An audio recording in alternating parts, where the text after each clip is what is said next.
नमस्कार दोस्तों, आप सभी का स्वागत है हमारे RG new apps YouTube channel में। फ्रेंड्स, आज के इस वीडियो में आप लोगों को बताने वाला हूं कि आप गैलरी की जो फोटोज होती हैं उनसे अगर आप अपना पीडीएफ फाइल बनाना चाहते हो तो आप कैसे बना सकते हो, वो आज के इस वीडियो में बताऊंगा आप लोगों को। तो चलिए फ्रेंड्स, वीडियो स्टार्ट करते हैं और ले चलता हूँ अपने फोन के स्क्रीन पर, वहां पर आप लोगों को अच्छी तरीके से समझा देता हूँ। फ्रेंड्स, जैसे कि आपको आज के इस वीडियो में आप लोगों को बताने वाला हूं कि आपकी जो गैलरी की फोटोज हैं उनसे अगर आप पीडीएफ फाइल बनाना चाहते हो तो कैसे बना सकते हो। तो इसके लिए आपको यहाँ पर डॉक्यूमेंट स्कैनर इस एप्लीकेशन को डाउनलोड करना होगा। इसका लिंक मैंने अपने वीडियो के डिस्क्रिप्शन बॉक्स में दिया है, तो वहाँ से आप इस ऐप को डाउनलोड कर सकते हो। उसके बाद फिर आपको क्या करना है, यहाँ पर एक गैलरी का ऑप्शन मिलता है और एक मिलता है कैमरे का। तो आपको यहाँ पर गैलरी वाले के ऊपर क्लिक करना है। जैसे आप गैलरी वाले के ऊपर क्लिक करोगे तो यहाँ पर आपकी गैलरी खुल जाती है। उसके बाद यहाँ पर अभी आपको अपना वो फोटो सिलेक्ट करना है जिनका आपका पीडीएफ फाइल बनाना है। तो यहाँ पर फॉर एग्जांपल यहाँ पर मैं कुछ फोटोज़ अपने सिलेक्ट कर लेता हूँ। जैसे कि यहाँ से ये वाला फोटो मैं सिलेक्ट करता हूँ और एक यहाँ से ये वाला कर लेता हूँ। यहाँ पर दो फोटो मैंने सिलेक्ट किया। उसके बाद यहाँ पर अब आपको डन के ऊपर क्लिक कर देना है। जैसे आप डन के ऊपर क्लिक करते हो उसके बाद यहाँ पर आपको क्या करना है, यहाँ पर कंटिन्यू के ऊपर क्लिक कर सकते हो। यहाँ पर मैनुअली आपको सारा कुछ यहाँ पर करना होगा, फोटो वगैरह क्रॉप वगैरह जो भी आपको करना है वो मैनुअल कर सकते हो अपने हिसाब से। अगर आपके पास टाइम नहीं हो तो आप फोटो के ऊपर क्लिक करने के बाद यहाँ पर आप सिलेक्ट कर लेना किस तरीके से आपको कलर रखना है अपनी इमेज का, वो आप सिलेक्ट करना। उसके बाद यहाँ पर कंटिन्यू के ऊपर क्लिक कर देना। जैसे आप कंटिन्यू के ऊपर क्लिक करोगे तो यहाँ पर लिख के आ जाएगा कि आपकी कितनी फोटोज हैं यहाँ पर। तो पेज नंबर 1, पेज नंबर 2, इस तरीके से दो पेज बनेंगे इसमें। अब आपको क्या करना है, यहाँ पर आपको इसके ऊपर क्लिक करना है और इसको अगर आप कुछ एडिट वगैरह करना है तो आप एडिट वगैरह कर सकते हो।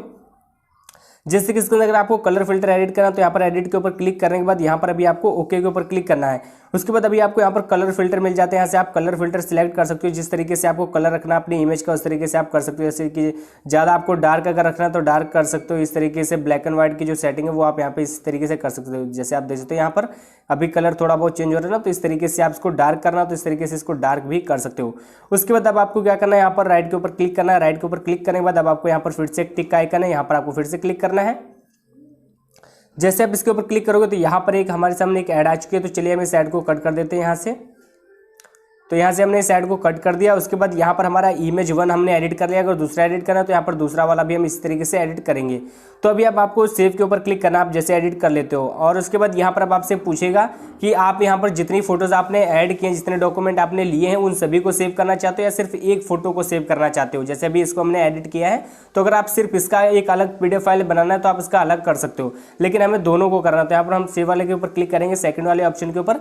उसके बाद यहाँ पर आपको पीडीएफ सिलेक्ट करना है। उसके बाद इसमें अगर पासवर्ड लगाना है तो इसको ऑन कर लेना है। उसके बाद यहाँ पर अब आपको इंटरनल स्टोरेज के ऊपर क्लिक करना है और यहाँ से आपको अपना कोई फोल्डर एक सिलेक्ट करने के बाद उसके अंदर आप इस तरीके से सेव कर देना। जैसे आप सेव के ऊपर क्लिक करोगे तो आपका ये सेव सक्सेसफुली इस तरीके से लिख के आ जाएगा। और अब आपको जो है कि अपना पीडीएफ फाइल ढूंढना है तो आप यहाँ पर फाइल मैनेजर में आकर के उसको ढूंढ सकते हो। ठीक है, तो यहाँ पर अभी मैं आपको दिखा देता हूँ। ये देख सकते हो यहाँ पर लोडिंग चल रही है।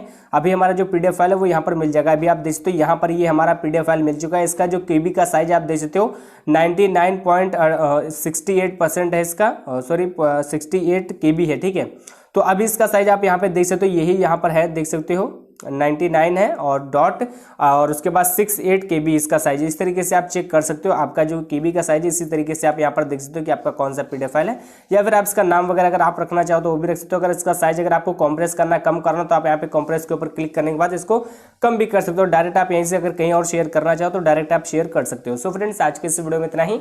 आई होप आप लोगों को ये वीडियो अच्छा लगा होगा। अगर आपको ये वीडियो अच्छा लगा था तो प्लीज यार इस वीडियो को लाइक करके हमारे इस यूट्यूब चैनल को सब्सक्राइब करके बेल आइकन जरूर दबाना कि आने वाली वीडियो का नोटिफिकेशन आप लोगों को सबसे पहले मिल सके।